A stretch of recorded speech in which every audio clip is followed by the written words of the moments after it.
नमस्कार, आप देख रहे हैं जस्ट इंडिया। मैं हूं आपके साथ काजल ठाकुर। खबरों की शुरुआत करेंगे, उससे पहले हेडलाइंस के प्रायोजक हैं Micron lights counts on us, group of industries, Asian colour coated स्पात limited, Oscar super speciality hospital and trauma centre, रंश किया showroom in Rohtak and Bahadurgarh. Showroom पर आइए, टेस्ट ड्राइव ले और गाड़ी बुक कराइए।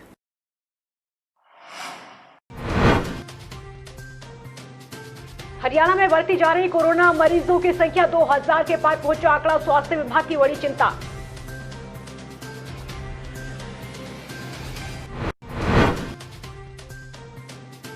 टोहाना में एक व्यक्ति हुआ कोरोना पॉजिटिव, दिल्ली से आया था पूरा परिवार। कैथल में 75 साल की बुजुर्ग महिला भी संक्रमित।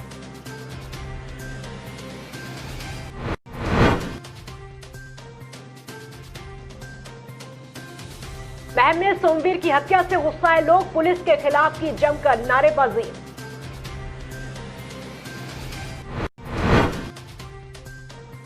और रोहतक के मेडिकल में सिक्योरिटी गार्डों को नौकरी से निकाला, कर्मचारियों ने किया विरोध प्रदर्शन। तकरीबन 700 कर्मचारियों पर गिरी गाज। अनलॉक 1.0 में पहुंचे हरियाणा में कोरोना को मात देने के लिए दरबी बढ़ती जा रही है। हालांकि हरियाणा में कोरोना के मरीजों की संख्या लगातार बढ़ती जा रही है। पिछले 10 दिनों में राज्य में कोरोना मरीजों की संख्या दोगुनी हो गई है, लेकिन मरीजों के ठीक होने की दर भी लगातार बढ़ गई है।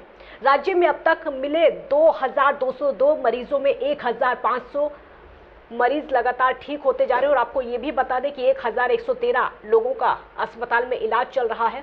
हरियाणा में 111 नए मरीजों की पुष्टि हुई है, तो 700 और लोग भी ठीक हुए हैं। रोहतक में कोरोना संक्रमित एक व्यक्ति की मौत हो चुकी है। रोहतक में ये पहली मौत है। राज्य में कोरोना से मरने वालों की संख्या 27 हो गई है। एनसीआर में लगातार मामले बढ़ते जा रहे हैं। हरियाणा में 10 दिन में संक्रमितों का आंकड़ा दोगुना हो चला है। आपको ये बता दें कि 21 मई को 1000 मरीज थे, जो 31 मई को बढ़कर 2000 के पार हो गए। 50% से ज्यादा मामले अकेले गुरुग्राम और फरीदाबाद में हैं।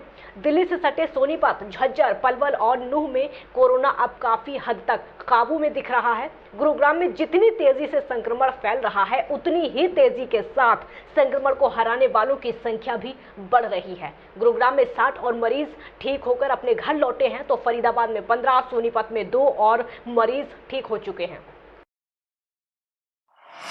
टोहाना में शहर के भूना रोड पर रहने वाले गुजराती परिवार का एक व्यक्ति कोरोना से संक्रमित पाया गया है। ये गुजराती परिवार, आपको ये बता दें कि 30 मई को दिल्ली से टोहाना आया था, जिसके बाद स्वास्थ्य विभाग ने परिवार के सभी 5 सदस्यों के कोरोना टेस्ट करवाकर घर में क्वारंटाइन कर दिया था। परिवार के मुखिया की रिपोर्ट पॉजिटिव आई और अन्य सदस्यों की रिपोर्ट नेगेटिव आई, तो युवक की रिपोर्ट पॉजिटिव आते ही स्वास्थ्य विभाग सतर्क हो गया। स्वास्थ्य विभाग की टीम ने संक्रमित व्यक्ति को कोविड-19 हॉस्पिटल अग्रोहा रेफर किया।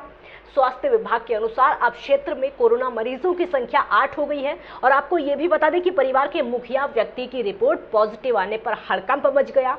पुलिस बल ने तुरंत यहां मोर्चा संभाला। भूना रोड क्षेत्र को कंटेनमेंट जोन बनाने की तैयारी शुरू कर दी गई है। प्रशासन द्वारा यहां सैनिटाइजर करने का काम किया जा रहा है और वहीं स्वास्थ्य विभाग की टीम द्वारा यहां लोगों की स्क्रीनिंग का काम भी शुरू कर दिया गया है। ये 30 तारीख को हमें एक जानकारी मिली थी कि 5 लोग दिल्ली से आए हैं, जिसमें 3 बच्चे थे, एक महिला है, एक पुरुष है। 30 तारीख को हम लोगों ने इनको एम्बुलेंस के द्वारा लेकर इनकी सैंपलिंग कर ली गई थी, जिसमें से पुरुष का जो सैंपल है वो पॉजिटिव आ गया है, बाकी सबके नेगेटिव आए हैं। ये दिल्ली से आए थे और उसके बाद हमारी सर्विलेंस टीम इनको शाम को ही सैंपलिंग हमने करवाई। कैथल में एक 75 साल की बुजुर्ग महिला कोरोना पॉजिटिव मिली है, जिसको स्वास्थ्य विभाग की टीम और पुलिस की टीम आइसोलेट करने के लिए रवाना हो चुकी है। आपको बता दें कि जिले में एक ही दिन में बुजुर्ग समेत 11 कोरोना पॉजिटिव मरीज मिले हैं, जिसके बाद जिले में मरीजों की संख्या 28 हो गई है, जिनमें से 4 लोग ठीक होकर घर जा चुके हैं। इनके अलावा 5 विदेश से लौटे युवक भी कोरोना पॉजिटिव पाए गए हैं, जिनको अग्रोहा मेडिकल कॉलेज इलाज के लिए भेजा गया है। महम के भैड़ी भेरो गांव में सोमवीर उर्फ बबलू की हत्या मामले में आरोपियों की गिरफ्तारी नहीं होने से खफा सैकड़ों लोगों ने स्थानीय लघु सचिवालय का घेराव किया और डीएसपी पृथ्वी सिंह से मुलाकात की। उन्होंने पुलिस पर उचित कार्रवाई करने के आरोप लगाए हैं और आपको ये भी बता दें कि साथ ही आरोपियों को तत्काल गिरफ्तार करने की मांग की है। पुलिस की कार्रवाई से खफा लोगों ने पुलिस के खिलाफ आज जमकर नारेबाजी की, जिसके बाद डीएसपी ने कार्रवाई करते हुए आरोपियों को गिरफ्तार करने के लिए पुलिस बल भेजा। चक्कर काट देनी हाँ जी क्या मामला था लड़का मारे हमरा जी हाँ और जो मन नाश पर न्यू बता के नहीं वो पड़िया वह लड़के को ने पकड़ के ले रही उन्हें लड़का एक का रवि है एक का संदीप है। रवि किसका है? रवि करतार का है, संदीप रामधारी का है। रामधारी करतार मैंने लेके गए हैं। तो आप किस किसी गिरफ्तारी की मांग को लेके आए हो आप यहाँ? न्याय चाहिए।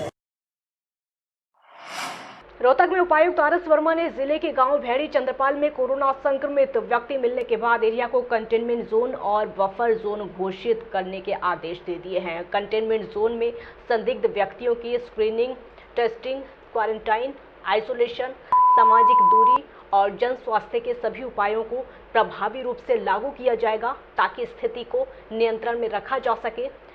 स्वास्थ्य विभाग की टीमों द्वारा कंटेनमेंट जोन में स्थिति हर घर के हर व्यक्ति की घर घर जाकर स्क्रीनिंग और थर्मल स्कैनिंग की जाएगी। इन स्वास्थ्य टीमों को सभी निजी सुरक्षा उपकरण उपलब्ध करवाए जाएंगे। साथ ही ये टीमें हर व्यक्ति के प्रवेश द्वार, दरवाजे की कुंडियों को पूरी तरह सैनिटाइज करेंगी। जारी आदेशों के तहत कंटेनमेंट जोन में आवश्यक सेवाओं एवं आपातकालीन गतिविधियों के अतिरिक्त आमजन की गतिविधियां प्रतिबंधित रहेंगी। कंटेनमेंट जोन के पूरे क्षेत्र को पर्याप्त संख्या में पुलिस बल की तैनाती और वांछित पुलिस नाके लगाकर सील किया जाएगा। Rohtak railway road ward number 16 से पार्षद डिंपल जैन ने सफाई कर्मचारियों का सम्मान किया है। इस दौरान उन्होंने कहा कि सफाई कर्मचारी इस लॉकडाउन की स्थिति में अपनी जिंदगी की परवाह ना करते हुए लगातार काम कर रहे हैं और सफाई का पूरा ध्यान रख रहे हैं। वास्तव में ये कोरोना योद्धा हैं।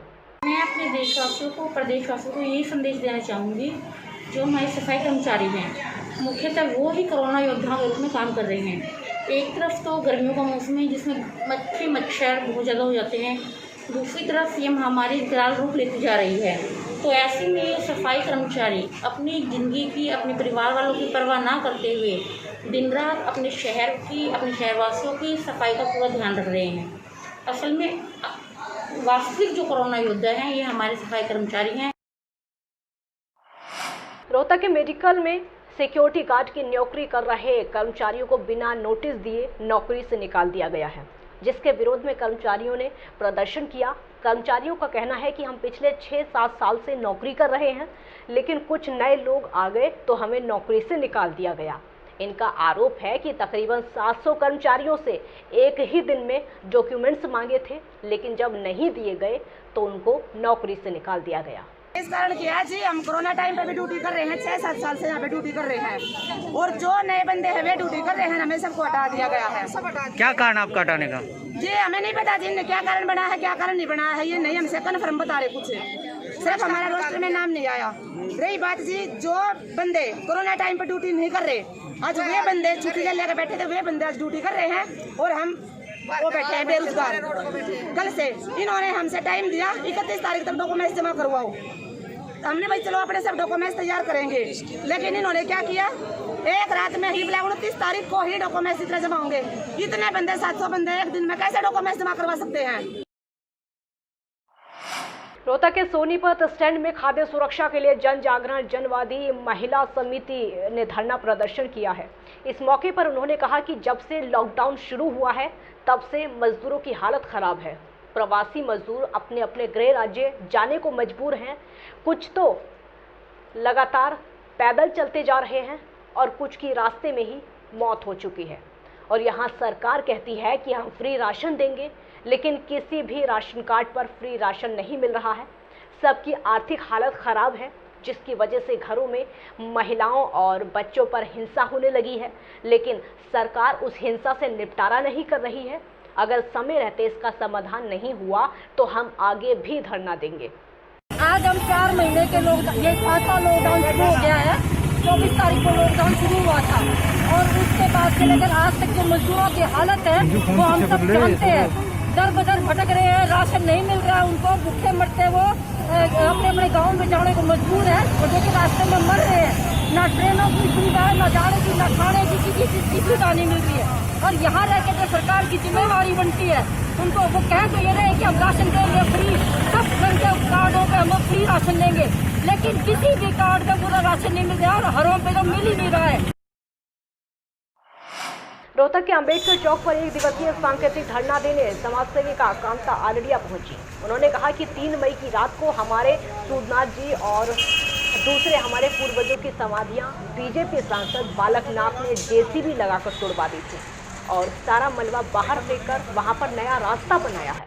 कांता ने आरोप लगाते हुए कहा कि ये प्रशासन की बिना मर्जी के नहीं हो सकता और इतने दिन के बाद भी बाबा बालकनाथ के खिलाफ एफआईआर दर्ज नहीं हुई है, ये सरकार की असफलता है।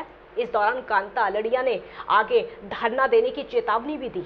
आज हमें रोहतक प्रशासन की नकारात्मक सोच के कारण लॉकडाउन के चलते लॉकडाउन का पूरा पालन करते हुए हम रोहतक प्रशासन हरियाणा सरकार के खिलाफ एक दिवसीय सांकेतिक धरने पर बैठे हैं, क्योंकि 3 मई की रात को हमारे कुल गुरु सूरतनाथ जी और दूसरे हमारे गुरुओं की समाधियां भाजपा सांसद बाबा बालकनाथ ने रात को जेसीबी लगा के उनको तुड़वा के और जड़ समेत सारा फाड़ के सब मलबा बाहर फेंक दिया और वहाँ पर नया रास्ता बना दिया। रादौर के बुक्का गांव की महिलाओं ने गांव के बाहर रखे शराब के ठेके को हटवाने की मांग की है। इस मांग को लेकर महिलाओं ने एसडीएम को ज्ञापन सौंपा है। एसडीएम को सौंपे ज्ञापन में इन महिलाओं ने कहा है कि गांव के पास रखे शराब के ठेके से गांव का माहौल खराब हो रहा है, जिससे गांव के छोटे छोटे बच्चे नशे के आदी हो रहे हैं और ठेके के पास दिन भर शराबियों के जमावड़े से यहां से गुजर रही महिलाओं और युवतियों पर अक्सर इन शराबियों द्वारा अश्लील फप्तियां कसी जा रही हैं, जिसकी वजह से अब महिलाओं ने आज ये ठेका यहां से हटवाए जाने की मांग को लेकर ज्ञापन प्रशासन को सौंपा है। वहीं महिलाओं ने ये भी कहा है कि अगर प्रशासन द्वारा ठेके को यहां से नहीं हटवाया गया तो वो खुद इस ठेके को यहां से हटाने के लिए मजबूर हो जाएंगी। जिला विधिक सेवा प्राधिकरण झज्जर के प्रांगण में डॉक्टर अशोक वर्मा और डॉक्टर नरेश शर्मा की ओर से माता शोभाबाई रतन बंसल होम्योपैथिक और IIP-HP के सहयोग से रोग प्रतिरोधक क्षमता बढ़ाने वाली दवाई बांटी गई। आपको बता दें कि डालसा सचिव अंकिता शर्मा ने जिला विधिक सेवा प्राधिकरण के सभी स्टाफ मेंबर और पैरालीगल वॉलंटियर को होम्योपैथिक दवाई देते हुए कोरोना से बचाव के लिए जागरूक किया। खबरों के प्रायोजक थे Pramod trading company, tiles, sanitary ware, Ghanipura, Jhajjar road, Rohtak.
Offer का लाभ उठाने आइए IFV point Rohtak, Sonipat road near railway crossing Rohtak.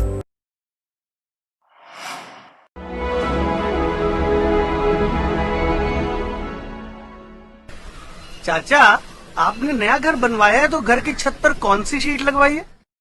बेटा, मैंने अपने घर की छत पर एशियन शीट लगवाई है, क्योंकि वो कभी न मिटने वाले ओरिजिनल निशान की चादरें हैं। साथ में ISI का चिन्ह, 5 साल की वारंटी के साथ साथ पैसों का सही मूल्य देने वाली वही इकलौती शीट्स हैं। क्योंकि नाम नहीं, पहचान जरूरी है।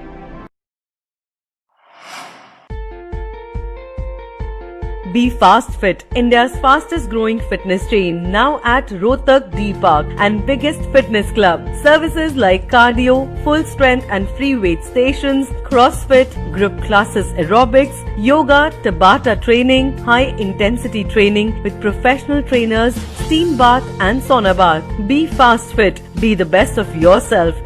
Right to addition reserved. खबरों में फिलहाल इतना ही। देखते रहिए जस्ट इंडिया। नमस्कार।